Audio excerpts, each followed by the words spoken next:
Hello student, welcome to Atul education. तो friend, इस वीडियो के अंदर हम लोग एस वाई जैसी स्टूडेंट के ओसीएम पेपर के मोस्ट इम्पॉर्टेंट क्वेश्चन देखेंगे। कौन से पेपर की बात कर रहा हूँ स्टूडेंट? मैं आपके टर्म्स एग्जाम की बात कर रहा हूँ। जो आपके टर्म्स एग्जाम होने वाले हैं, ये टर्म्स एग्जाम जो आपके अक्टूबर में टर्म्स एग्जाम होते हैं, इसके लिए कौन कौन से क्वेश्चन इंपॉर्टेंस है, 50 मार्क्स के लिए कौन से क्वेश्चन इंपॉर्टेंस है, कौन कौन से चैप्टर से कौन कौन से टाइप्स के क्वेश्चन इंपॉर्टेंट है, तो पूरा हम लोग देखने वाले हैं और चैप्टर वाइज इंपॉर्टेंट क्वेश्चन देखने वाले हैं। तो काफ़ी इंपॉर्टेंट वीडियो है स्टूडेंट, और ये सब इंपॉर्टेंट क्वेश्चन बहुत ही ज़रूरी होता है क्योंकि स्मार्ट वर्क करना ज़रूरी है। आप लोग सिर्फ मेहनत करके सब क्वेश्चन पढ़ने के पीछे बैठोगे तो वेस्टेज ऑफ टाइम है। इसलिए स्मार्ट वर्क करने का अभी कौन सा हम लोग को सबसे पहले चैप्टर है, तो हम लोग देखते हैं यहाँ पर स्टूडेंट। तो सबसे फर्स्ट चैप्टर जो है organisation of commerce and management है। और स्टूडेंट, यदि आप एचएससी बोर्ड की प्रिपरेशन कर रहे हो बोर्ड एग्जाम का, तो अभी से आपको स्टडी स्टार्ट कर देना चाहिए। और यदि स्टूडेंट आपको क्लासेस ज्वाइन करना चाहते हो, आप लोग एस वाई जैसे के लिए क्रैश कोर्स की भी फैसिलिटी है और रेगुलर क्लासेस ज्वाइन करना चाहते हो, तो आप लोग मुझे मैसेज कर सकते हो स्टूडेंट इस नंबर पे 9820827674। स्टूडेंट, आपको बहुत बेस्ट यहाँ पर क्लासेस मिलेगा, पढ़ाकर मिलेगा, और 100% मैं पासिंग की गारंटी लेता हूँ यदि आप मेरे पास क्लासेस ज्वाइन करते हो। तभी आते टॉपिक पर स्टूडेंट। तो हम लोग हर एक चैप्टर में जितने टाइप्स के एग्जाम में क्वेश्चन पूछे जाते हैं ना, सब यहाँ पर कवर किए। जैसे कि एग्जाम के अंदर पूछा जाता है डिफाइन टर्म्स और कॉन्सेप्ट पूछा जाता है, डिस्टिंग्विश पूछा जाता है, जस्टिफाई द फॉलोइंग स्टेटमेंट पूछा जाता है, और ब्रीफ और लॉन्ग आंसर पूछा जाता है। तो हर एक चैप्टर में कौन कौन सी इस टाइप के क्वेश्चन इंपॉर्टेंट्स है वो पूरा मैं यहाँ पर एक्सप्लेन करके बताने वाला हूँ। और लास्ट में आपको कैसे पीडीएफ मिल सकता है वो भी मैं आपको बता देता हूँ कि कैसे आप लोग इस पीडीएफ को ले सकते हो। तो चलो स्टूडेंट, यहाँ पर देखते हैं। सबसे पहला जो चैप्टर था हम लोग का organisation of commerce and management के अंदर वो principle of management. First chapter कौन सा है? प्रिंसिपल ऑफ मैनेजमेंट, जिसके अंदर सबसे पहला क्वेश्चन है आपका है explain the following terms and concept. और इसके अंदर टर्म्स एंड कॉन्सेप्ट के अंदर आपको स्टडी करना मोशन ऑफ स्टडी क्या होता है, मेंटल रिवैल्यूएशन क्या होता है, और principle of split and crops क्या है। ये तीन आपके कॉन्सेप्ट और टर्म्स टाइप के क्वेश्चन पढ़ने हैं। यदि हम लोग डिस्टिंग्विश की बात करें तो यहाँ पर इस चैप्टर में कोई भी डिस्टिंग्विश इंपॉर्टेंट नहीं है क्योंकि डिस्टिंग्विश दिया नहीं है। जस्टिफाई द फॉलोइंग स्टेटमेंट के अंदर आप लोग स्टडी कर सकते हो principle of management are flexible nature. बोलता है प्रिंसिपल ऑफ मैनेजमेंट जो है फ्लेक्सिबल नेचर है, तो आप इसको क्या कर सकते हो, स्टडी कर सकते हो यहाँ पर स्टूडेंट। दूसरा यहाँ पर लिखा है answer in brief and long answer. आपको आंसर इन ब्रीफ देना है और लॉन्ग आंसर है, जिसके अंदर आपको पढ़ना है explain the principal of management क्या होता है, और technique of scientific management technique क्या है, साइंटिफिक मैनेजमेंट की टेक्निक क्या है। तो ये दोनों क्वेश्चन आपके लॉन्ग आंसर और शॉर्ट आंसर के लिए इंपॉर्टेंस है इस चैप्टर में। तो इस चैप्टर से आपको इतने क्वेश्चन स्टडी करने हैं। यदि हम चैप्टर नंबर 2 की बात करें तो यहाँ पे देख सकते हैं काफ़ी इंपॉर्टेंट चैप्टर है। तो यहाँ पर चैप्टर नंबर 2 जो है वो आपका फंक्शन ऑफ मैनेजमेंट है, जिसके अंदर हम लोग explain the following terms and concept के लिए आप यहाँ पर पढ़ सकते हो कि मैनेजमेंट क्या होता है, ऑर्गेनाइजिंग क्या है, स्टाफिंग क्या है।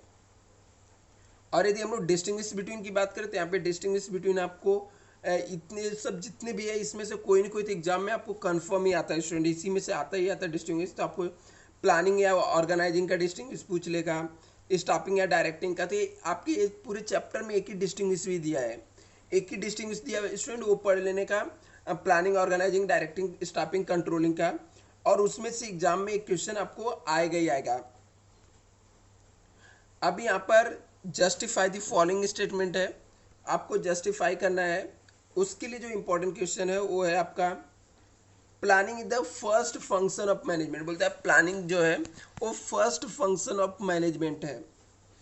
इसके अलावा यहाँ पे दूसरा जो जस्टिफाई का क्वेश्चन दिया वो organising facilities administration as well as the operation of the organisation. बोलता है जो ऑर्गेनाइजिंग है ये फैसिलिटी देता है आपको administration as well as the operation of the organisation को चलाने के लिए। थर्ड है right person at the right job with the right pay is the basic principle of staffing. बोलता है स्टाफिंग का जो बेसिक प्रिंसिपल होता है वो राइट पर्सन को राइट जॉब देना होता है और राइट पे देना basic of the staffing principle का बेसिक प्रिंसिपल है। तो ये स्टेटमेंट क्या है, राइट तो है ये, ठीक है, इसको आपको जस्टिफाई करना है क्यों ऐसा होता है, तो इसको जस्टिफिकेशन आपको लिख देना है। Answer in brief and long answer आपको यहाँ पे लिखना है, जिसके अंदर आपको दिया गया है कि importance of planning organising directing staffing controlling, मतलब सबके इंपॉर्टेंट क्वेश्चन आपको पढ़ने हैं। इसके लिए एक पॉइंटर आता है स्टूडेंट, वो मैं आप लोग को बाद में दे दूंगा। वो पॉइंट को ही पढ़ के कोई भी चाहे इंपॉर्टेंस ऑफ प्लानिंग पूछा जाए, ऑर्गेनाइजिंग पूछा जाए, स्टाफिंग डायरेक्टिंग कंट्रोलिंग, कोई भी क्वेश्चन पूछा जाए, सबके अंदर कॉमन पॉइंट्स आप लिख सकते हो। तो इसका जब मैं पॉइंटर बनाकर आपको यहाँ पर अपलोड करूँगा तो आप लोग उसको लिख कर रेडी रहना है।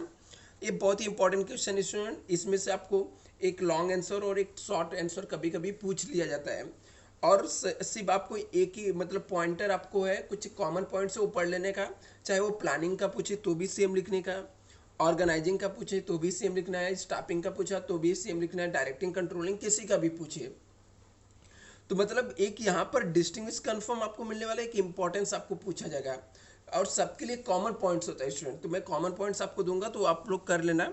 अभी के लिए आप लोग बुक से पढ़ रहे हो तो आप लोग पढ़ सकते हो कि प्लानिंग का इंपॉर्टेंस क्या है, ऑर्गेनाइजिंग क्या है, डायरेक्टिंग का इंपॉर्टेंस क्या है, ये सब चीज़ें आप स्टडी कर सकते हो।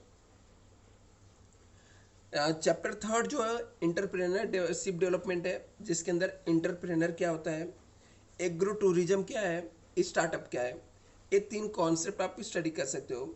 एंटरप्रेन्योर क्या है, एग्रो टूरिज्म क्या है और स्टार्टअप क्या है यहाँ पर। और यदि हम लोग जस्टिफाई द फॉलोइंग स्टेटमेंट की बात करें तो इसके अंदर आप लोग स्टडी कर सकते हो, successful business take the calculated risk. बोलता है जो सक्सेसफुल बिजनेस रहते हैं ना ये लोग कैलकुलेटेड रिस्क लेते हैं। सक्सेसफुल बिजनेस कैसा रहता है, कैलकुलेटेड रिस्क लेता है। आगे लिखा है entrepreneur must be a good communication. बोलता है एंटरप्रेन्योर के पास एक अच्छा कम्युनिकेशन होना चाहिए। बोलता है entrepreneur must be a good communicator, बहुत अच्छा कम्युनिकेटर होना चाहिए। आंसर इन ब्रीफ और लॉन्ग आंसर में आप लोग स्टडी कर सकते हो यहाँ पर क्वालिटी ऑफ सक्सेसफुल एंटरप्रेन्योर क्या क्या होनी चाहिए, एक सक्सेसफुल एंटरप्रेन्योर के अंदर क्या क्या क्वालिटी होनी चाहिए। दूसरा meaning and characteristic of entrepreneurship, entrepreneurship के अंदर क्या क्या कैरेक्टरिस्टिक होना चाहिए, क्या क्या क्वालिटी होना चाहिए, ये सब आपको यहाँ पर स्टडी करना है। चैप्टर 4 भी स्टूडेंट बहुत ही इंपॉर्टेंट होता है क्योंकि बहुत बड़ा चैप्टर है, इसका वेटेज भी बहुत ज़्यादा है। इसके अंदर बैंकिंग कॉन्सेप्ट में आप पढ़ सकते हो, ठीक है, टर्म और कॉन्सेप्ट के अंदर बैंकिंग क्या होता है, इंश्योरेंस क्या होता है, सेंट्रल बैंक क्या है, और इंश्योरेंस यहाँ पे 2 बार हो गया तो आप लोग ये सब पढ़ सकते हो। बैंकिंग क्या है, इंश्योरेंस क्या है, सेंट्रल बैंक क्या है। यदि हम लोग डिस्टिंग्विश की बात करते हैं यहाँ पे डिस्टिंग्विश बिटवीन आप पढ़ सकते हो लाइफ इंश्योरेंस, फायर इंश्योरेंस और मरीन इंश्योरेंस का, ये डिस्टिंग्विश पढ़ सकते हो। इसमें से मोस्टली आ ही जाता है 1-2। Distinguish between road transport, rail transport, water transport और एयर ट्रांसपोर्ट, ये ट्रांसपोर्ट वाले में से भी एक डिस्टिंग्विश आपके एग्जाम में आ जाता है। और आप डिस्टिंग्विश के तौर पे यहाँ पर कॉमर्शियल बैंक क्या होता है, सेंट्रल बैंक क्या होता है, ये भी आपको पढ़ के जा सकते हो यहाँ पर। नेक्स्ट यहाँ पे हम लोग देखें तो जस्टिफाई द फॉलोइंग स्टेटमेंट के अंदर आपको क्या करना है, जस्टिफाई द फॉलोइंग स्टेटमेंट के अंदर आपको यहाँ पर क्वेश्चन जो करना है, air transport is the faster mode of transport. बोलता है एयर ट्रांसपोर्ट जो है वो फास्टर मोड ऑफ ट्रांसपोर्ट है, ये आपको पढ़ लेना है। Principle of subordination applicable all the contract of indemnity दिया है, सबोर्गेशन, तो ये आपको पढ़ लेना, ठीक है। इसके जस्टिफिकेशन पढ़ लेना है कि principle of subrogation is applicable to all the contract of indemnity में अप्लीकेबल होता है। आंसर इन शॉर्ट और लॉन्ग आंसर में हम लोग यदि बात करें तो यहाँ पर आप पढ़ सकते हो meaning and features of service क्या होता है, explain the types of business service क्या है, टाइप्स ऑफ, और इसके अलावा explain the types of bank क्या होता है, फंक्शन ऑफ कॉमर्शियल बैंक क्या है, और explain the features of insurance क्या होता है, एक्सप्लेन द यहाँ पर एक्सप्लेन द मरीन इंश्योरेंस क्या है, और एक्सप्लेन द रेल ट्रांसपोर्ट और टाइप्स ऑफ वेयर हाउस। ये सब शॉर्ट आंसर और लॉन्ग आंसर के लिए इंपॉर्टेंट क्वेश्चन है स्टूडेंट। बाकी आपको मुझसे कांटेक्ट करना है, आपको क्लासेस ज्वाइन करना है यदि, तो आप लोग मुझसे इस नंबर पे कांटेक्ट कर सकते हो। फिजिकल विजिट करना है तो आप लोग इस एड्रेस पे विजिट कर सकते हो स्टूडेंट। ये डिटेल है। यदि आप SYJC में क्लासेस ज्वाइन करना चाहते हो स्टूडेंट, क्रैश कोर्स भी है, आप लोग ज्वाइन कर सकते हो। आपको 100% पासिंग गारंटी यहाँ पे मिलेगा, वो भी रिजनेबल फीस के अंदर। इस नंबर पे आप लोग व्हाट्सएप पर मैसेज कर सकते हो स्टूडेंट, और फिजिकली विजिट कर सकते हो तो यहाँ पर आप विजिट करिए। Thank you so much.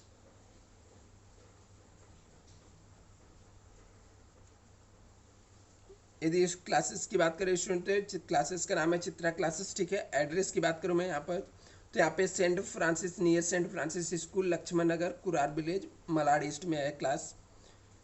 और यहाँ पर आप लोग इस नंबर पे मुझे मैसेज भी कर सकते हो 9820827674। आप किसी भी कोर्स के लिए यहाँ पर विजिट कर सकते हो student. Thank you so much.